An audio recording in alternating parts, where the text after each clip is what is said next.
November 14, 1942. Ironbottom Sound, off Guadalcanal. The sea is black glass, silent, moonless, and deceptively calm. But beneath that still surface, two enemies are feeling for each other in the dark. Aboard the USS Washington, the bridge lights are dimmed to red. Men speak in clipped whispers. The air is thick with humidity and the faint vibration of the battleship's engines. Captain Glenn B. Davis stands near the plotting tables, listening to the quiet hum of the newly fitted SG radar, its green sweep revealing shapes that no human eye could see. Far across the water, the Japanese fleet is closing in, unaware. Their battleship Kirishima, escorted by destroyers, moves with practiced confidence. They believe the night belongs to them. For months, the Imperial Navy has dominated these waters with skilled night-fighting crews and deadly accuracy. Tonight, they expect to finish the job, bombard Henderson Field and crush American resistance on Guadalcanal. But Washington is waiting. Radar operator Ensign Carl Hatch leans forward, watching the glowing blips grow sharper. Contact, multiple large returns. Bearing 073. Range, 18,000 yards and closing. The words slice through the tension like a knife. Officers stare at the screen. This is the advantage the Japanese never expected, a battleship that can see in the pitch-black night. On the main deck, sailors brace beside the 16-inch gun turrets. Huge steel barrels point toward the void, silent and cold. Gunners' mates check breech mechanisms, rammers, powder bags. The ritual has been performed 1,000 times, but never under circumstances like this. The only sound is the low rumble of the ship cutting through the water, every vibration felt through boots on steel. At 11:01 p.m., a voice from the Combat Information Center rises above the quiet. Target confirmed. Battleship class. Permission to engage. Captain Davis nods once. Open fire. Turret 1 roars first, a deafening explosion of flame that turns night into noon. The ship shudders as the recoil travels through her bones. Within seconds, Turret 2 speaks, then Turret 3, their combined thunder rolling across the ocean. Across the water, the Japanese formation panics. They cannot see their attacker, only towering columns of water erupting near Kirishima, then the unmistakable crash of armor-piercing shells biting into steel. Washington keeps firing, adjusting angles by radar with precision no Japanese officer could have imagined. Each salvo is a scalpel in the dark. Inside Kirishima, officers shout orders amid chaos. Shells tear through decks, ignite compartments, and jam steering. The battleship begins turning uncontrollably, circling like a wounded animal. Washington's fire never stops. The Americans do not yet know it, but these first minutes, these first perfectly placed salvos, will define the entire battle. 13 minutes are all it will take. The next blast from Turret 2 rolls across the sea like distant thunder, but aboard Washington it's a physical force, a shockwave that presses into the chest of every crewman. Hot cordite fills the air, mixing with sweat and steel. Men keep their focus, drills take over. No hesitation. No wasted motion. Inside the Combat Information Center, the radar screen pulses steadily. Target turning, she's losing steering. Hatch reports, voice tight with adrenaline. Commander Harry F. Bauer, Washington's gunnery officer, adjusts fire control solutions with icy calm. The ship's advanced radar is feeding data faster than human eyes could ever track: range, bearing, speed, angle of turn, everything Washington needs to carve its target apart. Shift 2 degrees port. Maintain rapid fire, Bauer orders. Above deck, the massive turrets obey. KATHOM. KATHOM. KATHOM. Each blast lights the night like lightning strikes. Across Ironbottom Sound, Kirishima is dying in the dark. Japanese officers stumble through choking smoke, shouting frantic commands. The helmsman fights a wheel that no longer responds. Flames crawl across shattered decks. Shell fragments scream overhead like molten shrapnel rain. Where is she? Where is the American ship? An officer yells into the chaos. There is no answer. Washington is invisible, silent between her thunderclaps, hidden behind the black screen of night. The Japanese had trained for decades to dominate night battles. Their destroyers were swift, their gunners precise, their torpedoes feared across the Pacific. But nothing in their doctrine prepared them for a battleship that could hunt them with eyes made of radar. Aboard Washington, Captain Davis watches calmly through the bridge windows, though nothing is visible but darkness. Enemy battleship returning sporadic fire, an officer reports. Let them, Davis replies. They're shooting blind. Another radar update crackles through the CIC. She's slowing, significant internal damage. Secondary explosions detected. Washington's turrets adjust again, almost lazily now. The next salvo hits deep. A violent orange bloom erupts from Kirishima's center, a magazine flash, then another. Her bow dips, stern rising as seawater pours into ruptured compartments. But the Americans do not celebrate. For them, this is work, deadly, precise work. Fire controlmen stare into range finders, adjusting dials with hands steady from endless drills. Gun crews load the next round, 2,700-pound armor-piercing shells, each taller than a man's torso. The ship feels alive, trembling slightly with each thunderous heartbeat of its guns. Meanwhile, Japanese destroyers, once confident masters of the night, are now scattering, unsure where the attack is coming from. Their commanders curse the darkness, the smoke, the confusion. They can see the water erupt around Kirishima, but they cannot see the enemy causing it. Kirishima's captain gives a final order. All hands, prepare to abandon ship. The battleship is turning helplessly in circles, burning from stem to stern. Her fate is sealed. But Washington is not finished.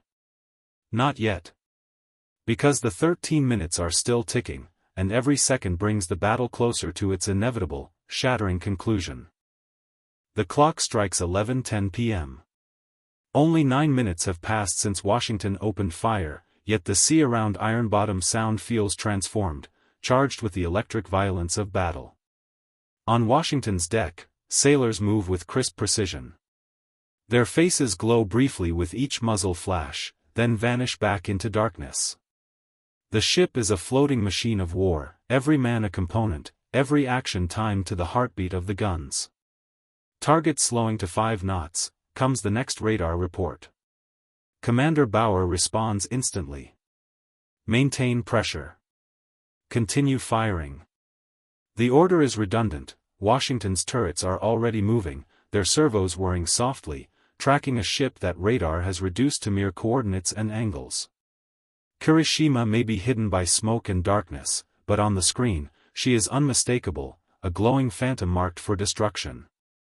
Another volley explodes outward. The blast thunders across the water, the shock travels through Washington's hull, rattling teeth, shaking bulkheads. Spent shell casings clatter across steel. Down in Washington's engine rooms, men work in punishing heat, sweat pouring down their backs. They cannot see the battle, but they feel each shot. The floor trembles with every recoil, dust drifting from pipes overhead. Keep her steady, a chief engineer barks. Battleships gotta ride smooth for gunnery. Above, on Kirishima, the world is collapsing. Her bow is nearly underwater now, flames spitting from ruptured casemates. Crewmen scramble across slanted decks, some still manning anti-aircraft guns, firing blindly into the night because they can do nothing else, because it is the only action left that feels like resistance. A lieutenant clings to a railing, staring out into the black ocean. Where is Washington? How can she fire so accurately? Where is she? He sees nothing, only smoke, fire, chaos. Washington is a ghost. At 11:12 p.m., Washington fires again, another precise, radar-guided salvo. LG shells tear through Kirishima's engine rooms. Steam erupts in white geysers. A deafening internal explosion shakes the entire ship. A Japanese officer screams above the roar, "Engine room hit. No power. No pumps. Kirishima is finished." Yet Washington's guns do not fall silent. There is no arrogance, no anger, just calm, relentless annihilation. On Washington's bridge, Captain Davis stands motionless, hands clasped behind his back. He watches the black horizon, trusting the radar, trusting his crew. "Cease fire on primary target," he orders finally. "She's done." The guns fall quiet. The sudden silence is jarring, almost unnatural after the deafening barrage.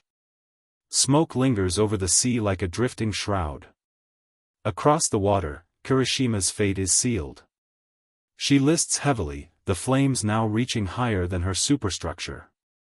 Her crew abandons ship, some clinging to floating wreckage, others diving into the oil-slicked sea. Washington has delivered a perfect strike. But the night is not over. Japanese destroyers, seeing their battleship crippled, begin launching long lance torpedoes, the deadliest in the world. Lookouts aboard Washington shout warnings. Torpedo wakes in the water. Starboard side. Captain Davis doesn't hesitate. Hard to port. Full rudder. Washington turns sharply, her massive hull cutting through the black waves.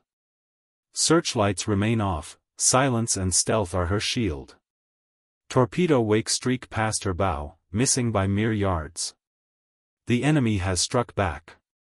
But the Americans are ready. The 13 minutes are nearly complete. And the climax of the battle, the moment that will echo across the Pacific, approaches with every heartbeat. 11:14 p.m.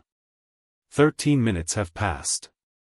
The sea is a battlefield of shadows, splashes of white foam where torpedoes cut through the black water, glowing embers drifting down from what remains of Kirishima, and faint silhouettes of Japanese destroyers zigzagging in panic. But aboard USS Washington, the mood is steady, controlled. In the Combat Information Center, Ensign Hatch keeps his eyes locked on the radar sweep. Enemy destroyers repositioning. Multiple torpedo launches detected. They're trying to cover their retreat. Commander Bauer responds without lifting his gaze from the plotting tables. Maintain course. Keep turrets trained. If they get in range, we return fire. Washington glides through the darkness like a predator, engines humming with deep, confident power. She has scored a kill no battleship in history had ever managed, destroying an enemy dreadnought at night, with radar, nearly without being seen. But she cannot stay still. Above deck, salty wind pushes against the faces of lookouts scanning for the faintest shimmer of torpedo wakes. Their nerves are taut as bowstrings, every ripple on the surface could be death. Bearing 020. Wake in the water, a lookout shouts. But it's already too late for the enemy, the torpedo passes wide. Washington turns gracefully, slipping between danger with a poise that belies her massive size. Far across Ironbottom Sound, a distant explosion echoes. One of the Japanese destroyers has misjudged its own torpedo spread. The flash momentarily lights the sea, revealing the massive dark outline of Washington. She vanishes again just as quickly. To surviving Japanese sailors in the water near Kirishima, the sight is haunting, like glimpsing a steel phantom. On Washington's bridge, Captain Davis watches the glow on the horizon where Kirishima still burns. Her flaming silhouette rolls to one side, then slowly disappears beneath the waves. Target has capsized, an officer confirms quietly. No cheers follow. This is war. This is duty. And for the men who watched Kirishima's final moments, the scene will stay burned in memory forever. Washington resumes her silent approach southward, leaving Ironbottom Sound as quickly as she arrived. She has fired dozens of 16-inch rounds, executed a flawless engagement, dodged a deadly torpedo spread, and taken no significant damage. In the last moments of the battle, radar operators watched the remaining Japanese destroyers vanish from the screen. They retreat into the night, stunned and shaken. Because tonight, the ocean revealed a truth Japan had never expected. The United States Navy could see in darkness. And with that vision came a level of firepower unmatched by anything afloat. The destruction of Kirishima sends shockwaves through the Imperial fleet. Their prized night-fighting superiority, earned through decades of training, has been shattered in 13 minutes by a single ship guided by a green radar screen. As Washington slips back into the night, men on her deck look once more toward the burning waters behind them. Ironbottom sound is quiet again, except for the distant, fading roar of a dying battleship slipping beneath the waves. A perfect American victory. A technological turning point. And one of the most flawlessly executed naval engagements in history. 13 minutes. That's all it took to change the balance of power in the Pacific.